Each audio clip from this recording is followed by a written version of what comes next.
unabashed, the most unpredictable, becomes a headline, the most volatile, outrageous behavior, unsubstantiated narratives, a battle of personalities.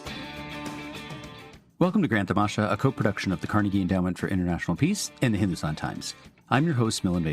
The never-ending U.S. election has finally ended, and Republican nominee Donald Trump has clinched a decisive victory.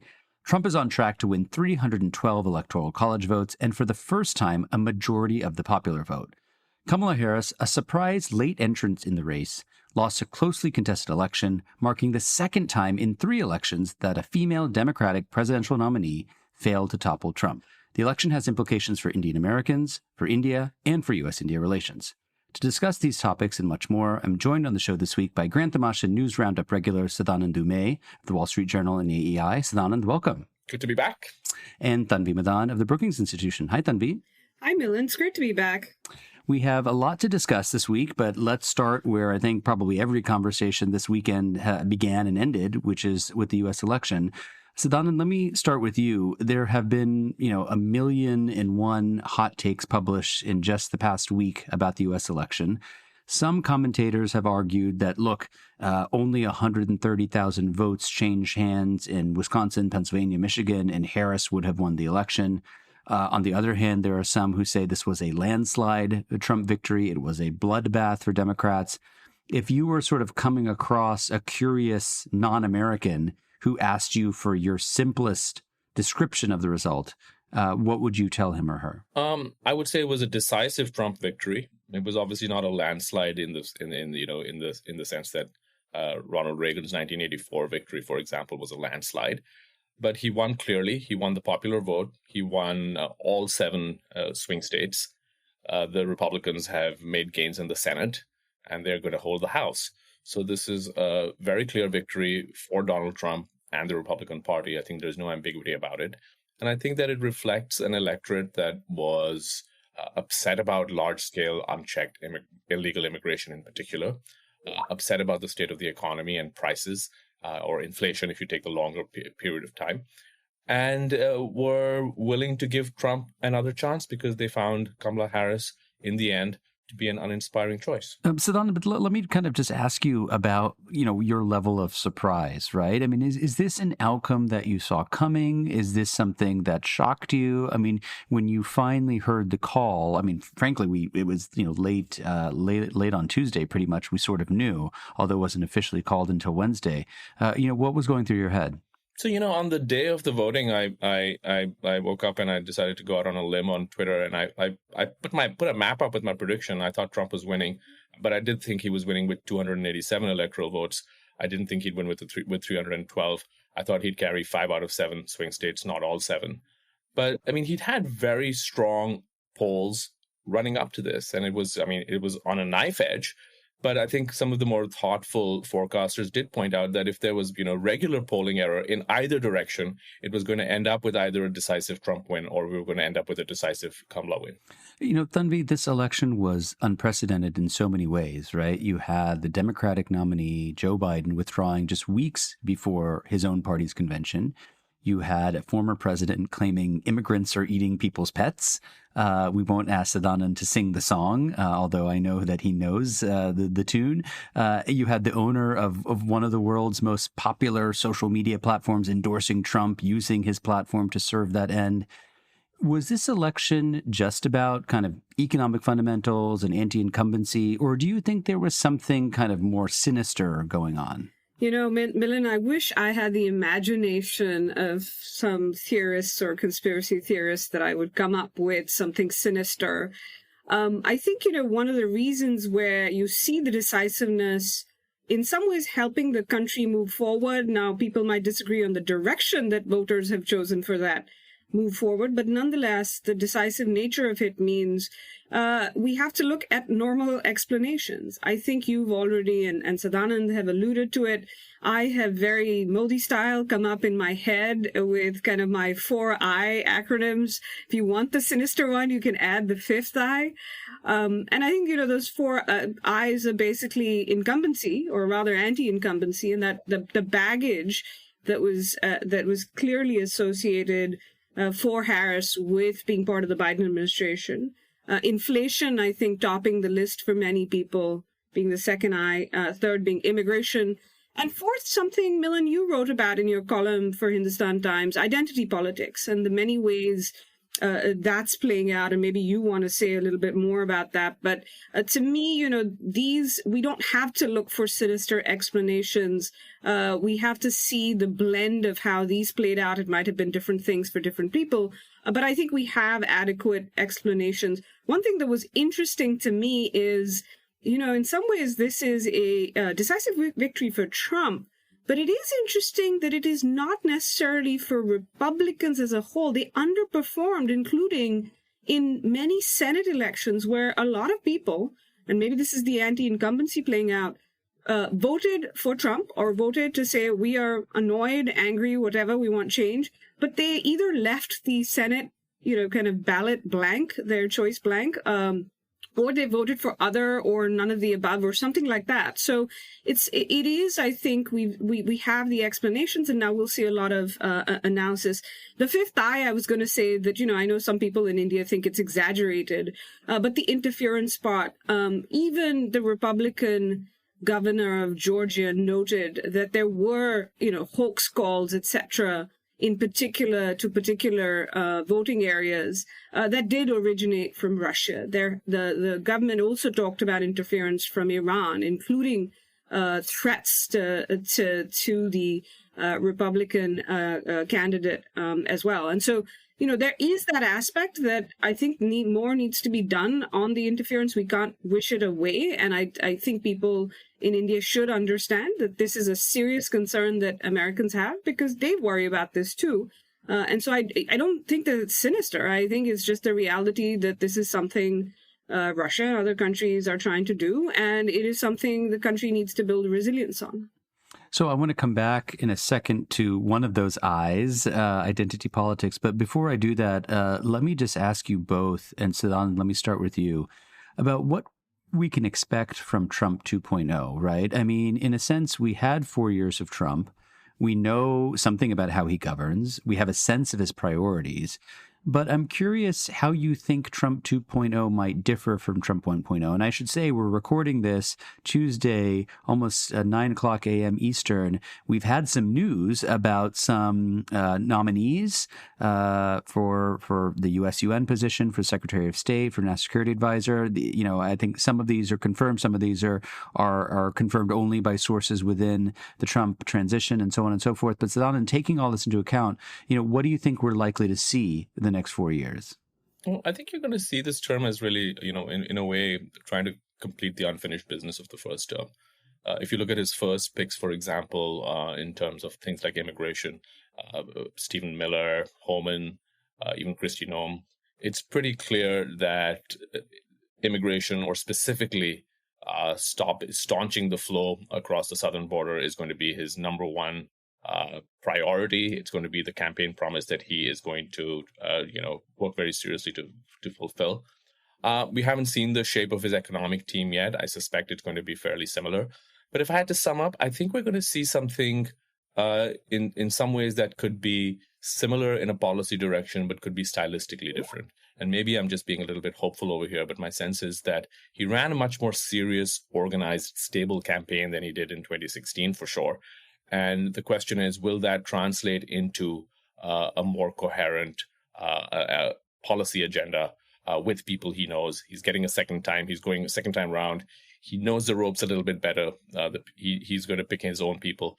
So that's my sense. We're going to see something that is similar in substance, but different in style, and therefore perhaps more effective. What do you think that means? Similar in substance, but different in style?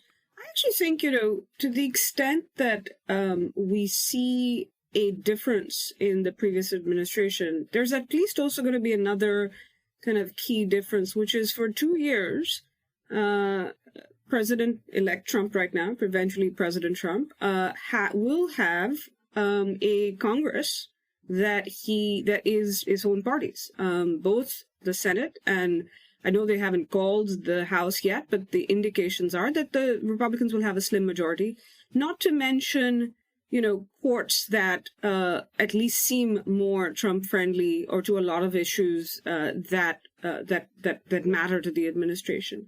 And so I do think, you will see particularly some urgency to get some of the priorities through that, as Sadanand said, President Trump had been focused on in, Trump 45 time, that he will hit the ground running on in Trump 47.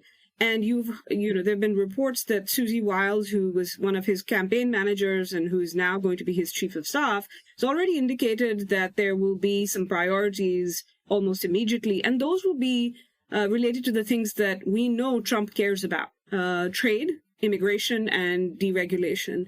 And from what we're hearing, not just the names on immigration that's now talked about, but some of the names we're hearing on the economic side.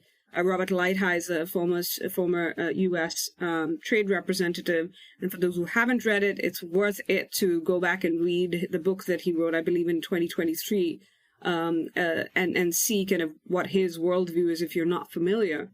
But also some other names in terms of Treasury Secretary and Commerce Secretary that are suggesting that, you are going to see a return to some extent of America First, though we are now seeing, and this might be a bit of a difference, some of the calls that he's had with foreign leaders. One thing it seems to suggest from their readouts is that he might be open to things like friendshoring a little bit more if it suits American interests and American companies. I think that just the one other thing that I'll mention, it will be fascinating to watch the dynamics between the various principals that he appoints. He will be the ultimate decider, as he always is, and there'll be a certain predictable unpredictability to him. But including in terms of there'll be debates on many issues. Whose worldview, if he doesn't have his own kind of ideological view on a particular subject, whose side is he going to take?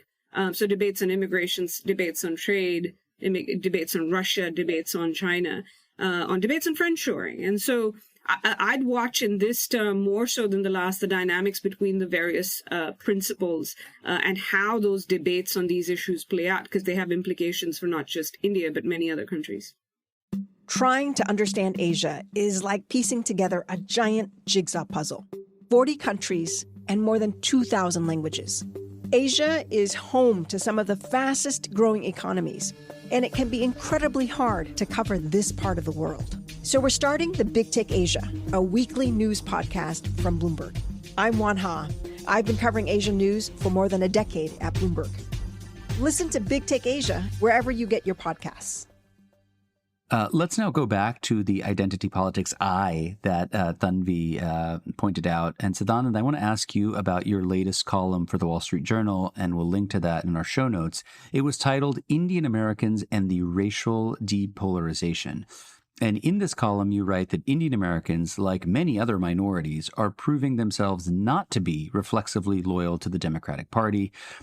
Just describe for our listeners who may not have followed, what is the racial depolarization thesis, and where do you see Indian Americans fitting in? I mean, the racial depolarization thesis is basically, in a nutshell, the idea that racial minorities would vote in substantial numbers for both parties, as opposed to being overwhelmingly committed to one party, the Democratic Party, right? And we've seen that in this election. I think, Milan, your survey ahead of the elections is what gave me the idea for the column, and much of it was based on your survey.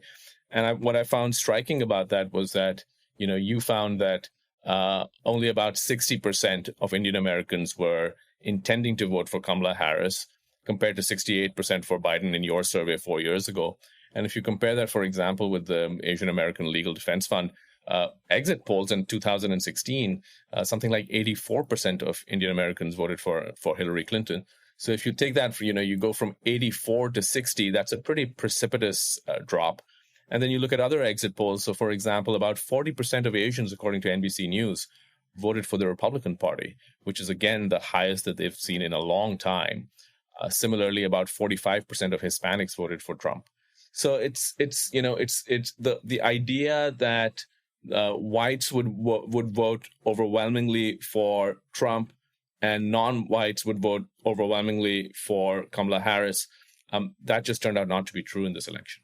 Yeah, I mean, I just want to give you another data point. This was something that the scholar Karthik Ramakrishnan, who's been studying Asian Americans for a very long time, tweeted out. It's exit poll data that his organization, AAPI data, has collected going back from 1992 to 2024. And it looks like, around 2012 was the peak of Asian American support for the Democratic Party.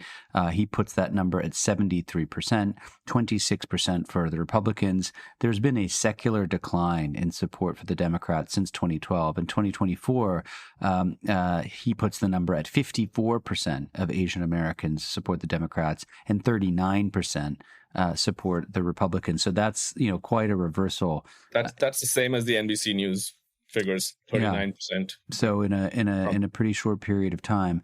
Tanvi, let me just kind of ask you a question about Harris herself and just your own reflections as, a member of this community, as someone who engages with other people of Indian origin. I mean, I think a lot of observers, once Harris replaced Biden at the top of the ticket, expected Indian Americans to overwhelmingly back her, right? Given that she has Indian roots.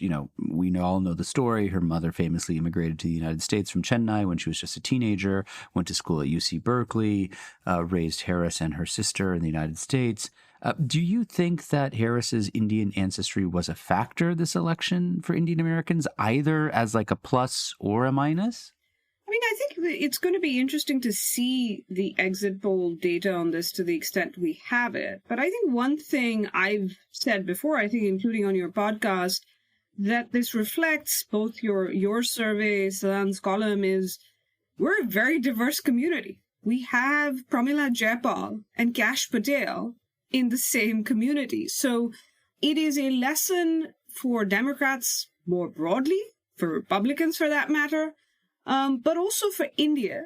One of the lessons of this is that, clubbing together large groups of people maybe not the kind of smartest way. That, this started off with micro-targeting to particular communities. But I think even within that, it has to be much more issue-specific rather than just clubbing together, not just, even Asian Americans itself is such a vast and diverse category, but even Indian Americans are.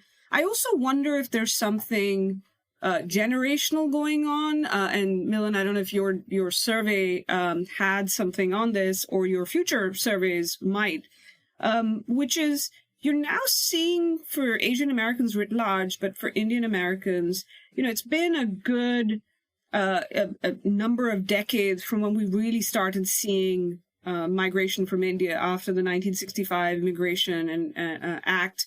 And then you saw a big kind of the H-1B jump post Y2K for the younger listeners. That was an issue around the year 2000.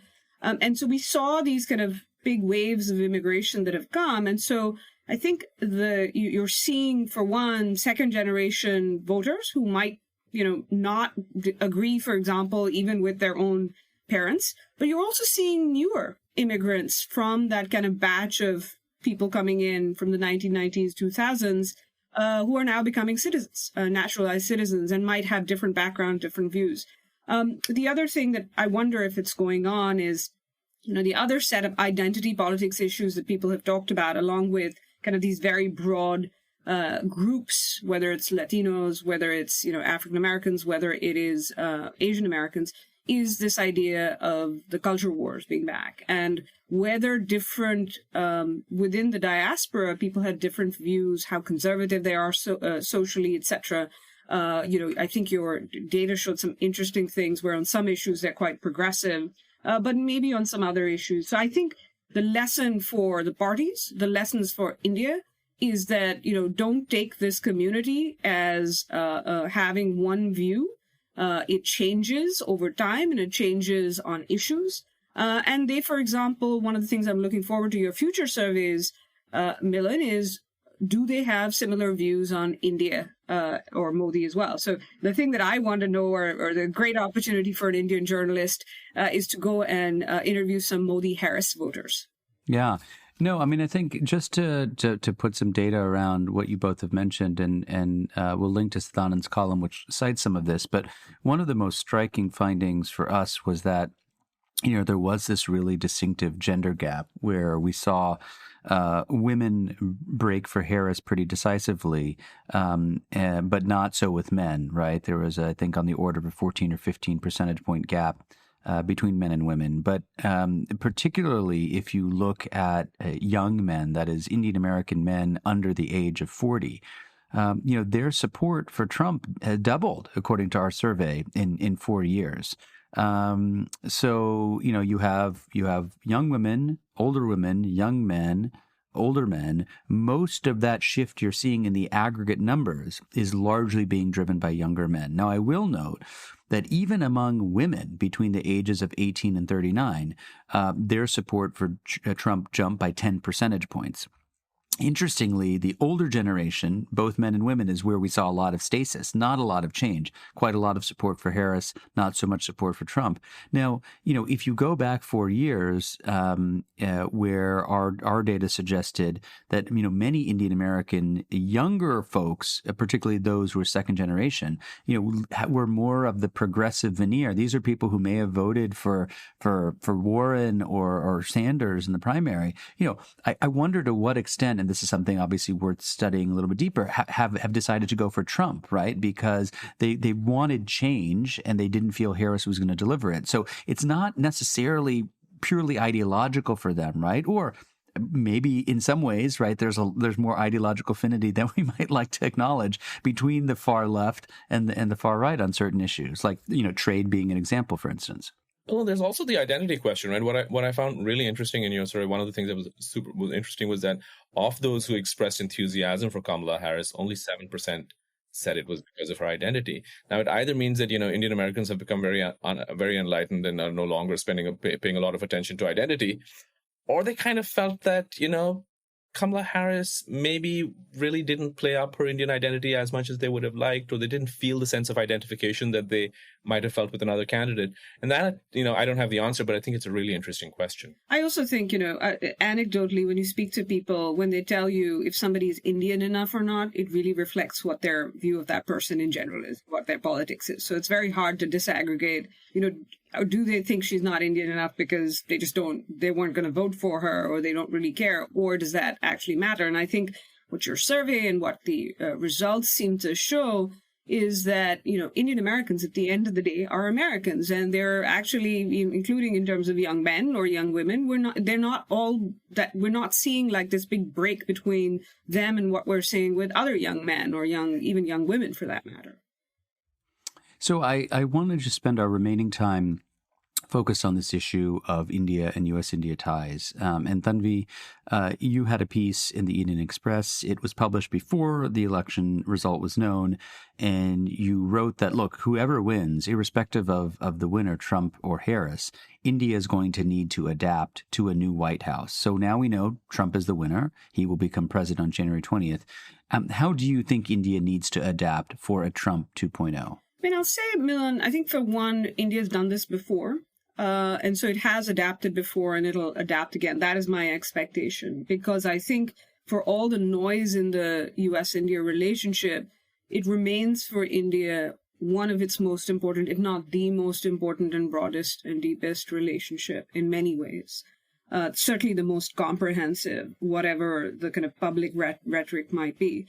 And so I think, there will be three reasons I think you'll see that India will already feel, adaptation or not, in a better place than many kind of American allies or other countries who have to deal with Trump. One is, as I said, that India's had some experience before. So even it's the predictable unpredictability. They will be prepared that they're going to have to be more agile, more flexible, and adapt their approach. And I'll come to that. I think the second reason is because India is not an ally, they don't have to deal with Trump's very strong feelings about, what he calls freeloading allies. India will do what it did the last time around, which is say, look, we are actually not an ally. We are not asking you for a security commitment. In fact, we are willing to burden share. And they will frame even things like asks about technology sharing or, defense industrial collaboration. They'll frame it as help us help you. We're willing to do this. We're more aligned with you potentially on, convergence on China and other things. And so we're not asking for something, we're doing things for you or with you.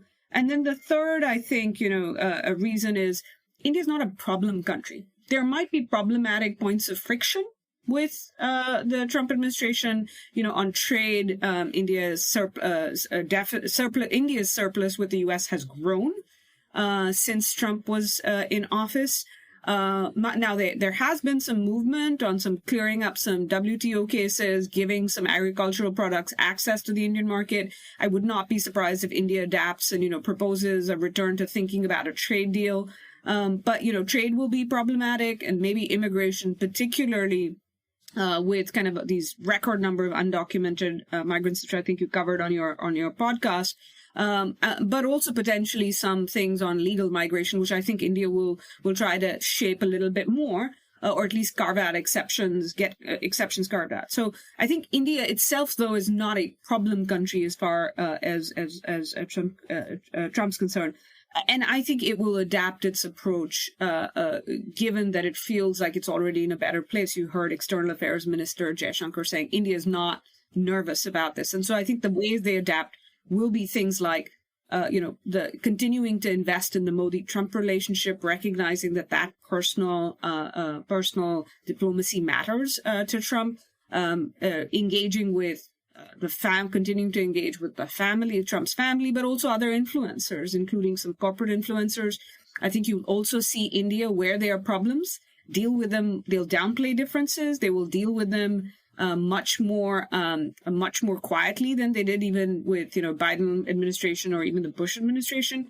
And then I think finally, they will, along with kind of downplaying differences or tolerating some slights that might come, making fun of Modi's accent, other things, they'll ignore those things in a way they wouldn't with others. I think finally what they will do is they will adapt their focus on certain issues. So instead of on energy ties, instead of focusing on clean energy cooperation, they'll focus on hydrocarbon collaboration while continuing the clean energy cooperation with the private sector and things like that. So I think they'll adapt on substance, they'll adapt on their approach, and they'll be prepared for volatility and be willing to speak to Trump's transactionalism by, talking about dollar figures in the way prime ministers usually do.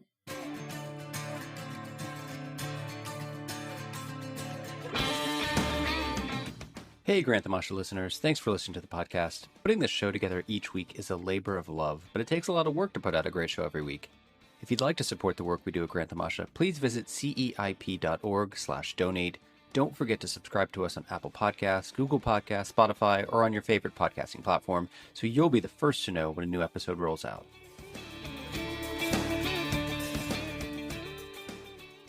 Sadanand, one of the things that I noted in a column I wrote for HT last week is that if you go back to Trump's first administration, the Indians managed him pretty well through a mix of flattery and transactionalism. And there are many people in Delhi, and I think we've met many of them, who say, look, we know this guy. We know what makes him tick. We can manage him. Do you think they're in for a surprise? Well, I think part of knowing him is knowing that he's unpredictable. So I don't think that they're going to be particularly surprised, because if he says something or does something unpredictable, I think that's part of the understanding of him. I think, for the reasons that Tanvi laid out, structurally, India just finds itself in a better place compared to many traditional allies. It'll be interesting to see if some of the recent, friction points that we've seen with the Biden administration will go away or linger. And I think it may be premature to assume that they'll go away. But they'll give you a couple of the big examples that come to mind would be the disagreements over Bangladesh, for example. I think there'd be a lot of hope in India that the Trump administration would be less sympathetic to the Yunus regime in Bangladesh, which has, turned out to be, to my mind, not just hostile to India, but also kind of deeply anti-democratic in its own way. also the big question of Russia. Does the U.S. Does the U.S. Bring the Russia-Ukraine conflict to an end? And if it does so, that really removes one major irritant in the U.S.-India relationship. So I think on some of those big picture questions, there'd be a great degree of optimism in New Delhi. The degree to which that pans out the way people are thinking, that remains to be seen, of course. So, I mean, you mentioned Russia. Tanvi, what about China? I mean, you've literally written the book on India, China, the United States. Trump has talked a lot about China during the campaign. He has this idea of slapping all Chinese imports with steep tariffs in a kind of acceleration or intensification of what he tried to do the first term. At various times, he's also talked about imposing tariffs on all imports of manufactured goods from all countries, friend, foe alike. Given what he said and what we know about his thinking on China, could this pose trouble for India, particularly when it comes to things like the trading relationship? I think, one could have an entire podcast episode just on how China is going to play out in the U.S.-India relationship in the Trump era. But I think it's worth watching very closely, because I think, to me, and I've written about this in that piece you mentioned, which is, I actually think the biggest question or the biggest issue that India will watch is the Trump administration's China approach, because everything else flows from that in some ways. India actually wants partners as it tries to balance China, and the U.S. has been very important. But also, it has the convergence on China, especially in the Trump and Biden administrations, has led to deeper cooperation. The U.S. willing to do things with and for India. It has led to also both countries being incentivized to manage differences, including the ones that Sadanand mentioned.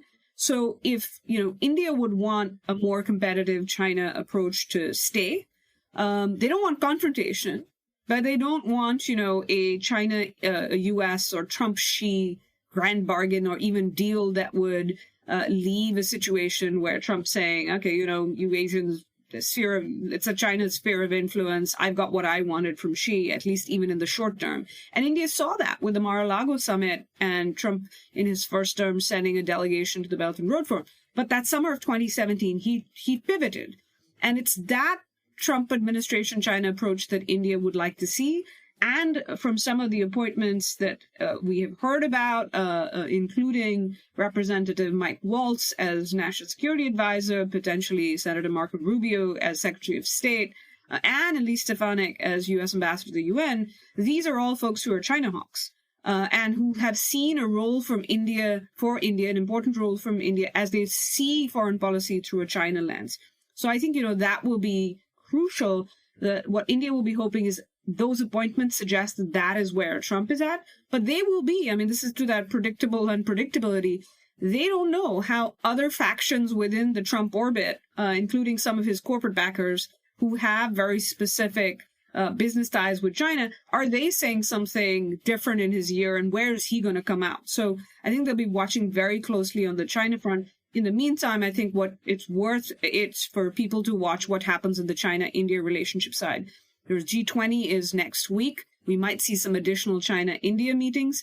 Both China and India will be trying to use the others, uncertainties about Trump to get more from the other, to elicit some more concessions from the other.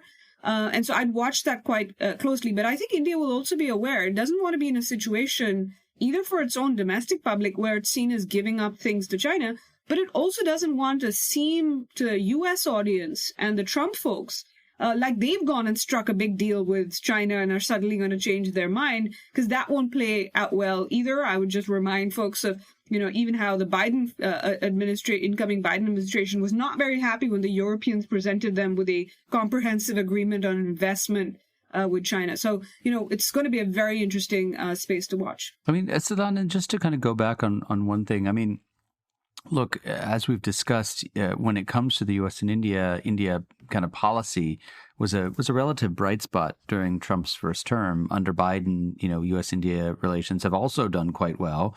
We had, most notably the launch of this U.S.-India initiative on critical and emerging technology, or ISET. I'm curious if you think that there could be some important reversals, right? I mean, yes, the hard line on China might bring them together, but the idea of the Trump administration encouraging U.S. companies to set up manufacturing facilities, sharing technology in India where, they may not necessarily see the direct benefits in terms of U.S. Job creation, right? I mean, is that, do you see things like that kind of, as creeping into this kind of more nativist protectionist side and say, well, wait a second, like we want to work with India, but we want to do it on our terms, on our soil? So, we don't really know precisely where those lines on both trade and immigration are going to end up being drawn. But I certainly think that those could be potentially more problematic. If I look back on the first Trump term, I thought, India handled its diplomacy quite well on the strategic side. I don't think it did a particularly good job on the economic side, right? I mean, we saw during that term, for example, India losing GSP. And this was partly because, it was not able to adapt, in my view, quickly enough on the economic side. We don't know, right? What does it mean for what does America First mean, for example, to the outsourcing industry? What does it mean for H-1B and legal immigration? And what are the implications for tech cooperation? We don't have answers to that. And I think that's, one of the things to keep, to watch very closely. But I certainly, I take your point that at least in theory, we could end up with some of the older friction points with the Biden administration going away, only to be replaced by new friction points. I mean, just to give one example, I mean, I think, Tanvi, you're the master of joint statements, so you will remind us, I think it was a joint statement which came out during the time of, or following the state dinner last summer, where the U.S. and India announced that they were going to kind of lay down their arms at the WTO. They had several pending disputes, and they were going to agree essentially not to pursue those, right? I mean, that's the kind of thing that would be very easy for a Trump administration to say, no, actually, we think this is a problem, and we don't want to kind of, lower our guard. I think, we're actually going to see Trump perhaps do less in the WTO. After all, the dispute settlement mechanism has kind of been defunct since the last Trump term. I do think we'll see this play out bilaterally. Now, that also offers a way out for India, which is that trade deal that they were negotiating, but perhaps with tougher terms now, with an administration that's now going to be new and say, we want you to move. So one of the questions for India is going to be, what are they willing to put on the table? What would they like in return? Another way to think about this is, the trade and investment side are linked. So part of it is, yes, you've had Trump talk about India's tariffs, non-trade barriers, but also, market access. So for American companies, including some of the folks who backed him and who do have a lot of business interests or want to invest in India. And I think this is something that India shouldn't necessarily do for the U.S., but it might be a moment for India to actually say, okay, we'll do, just like they have with Australia and others, kind of that bilateral trade deal and try to ease that. But I think there's a broader situation. You've got a new Indian government that wants to, have more job creating investment. The dollar is, going to strengthen potentially from what people's expectations are. Trump's going to want people to stay here. So India will have to make the secular case to not even China related, just China related. It will have to make the case, or should be making the case, to companies that India is a good proposition to invest in, period. It helps with your China diversification, but also, not just doing area sector specific, that there might be some things I would hope, now again, I've hoped this before, that India actually says, look, let's just make a broader case for a better business environment and not just in, a few sectors here and there. And then you'll have, American companies and others saying, we want to do this, whether it's a global capability center or other things, manufacturing for our own sake, not just because a government is encouraging us to do it. And I think it would be good for India as well, because it needs to create, that job creating investment, and even maybe in areas like textiles and others. So not just the high tech, which I think would be good for India, even if it might cause some short term pain. I think this is something the government could potentially kind of try to find ways to ease that pain, but nonetheless say, this is an opportunity for us. to actually take on some of these things. So there are two routes India could go. It could say, well, Trump's protectionist, we're going to be more protectionist, or actually say, let's be one of the few places where we're saying, let's actually be more attractive to companies, both for China plus one, but also because India is India. My guests on the show this week are Sadanand Dhume of the Wall Street Journal and AEI, and Tanvi Madan of the Brookings Institution. Sadanand, Tanvi, thanks so much for coming on. I have a proposition that we should do this in 100 days after Trump gets in and see where we are and go back and listen to some of what we mused today and see how right or wrong we were. As usual, thanks so much for joining. Good to be back. Thanks, Milan. Grand Tamasha is a co-production of the Carnegie Endowment for International Peace and the Hindustan Times. This podcast is an HT Smartcast original and is available on htsmartcast.com. You can also find us on Apple Podcasts, Spotify, or wherever you get your podcasts. Don't forget to rate and review. It helps others find the show more easily. For more information about the show, to support the work we do on Grand Tamasha, and to find the writing we mentioned on this week's episode, visit our website, grandtamasha.com. Tim Martin is our audio engineer. Mira Verghese is our executive producer. Additional assistance is provided by Annabelle Richter. Thanks for listening, and see you next week. This was a Hindustan Times production brought to you by HT Smartcast. HT Smartcast.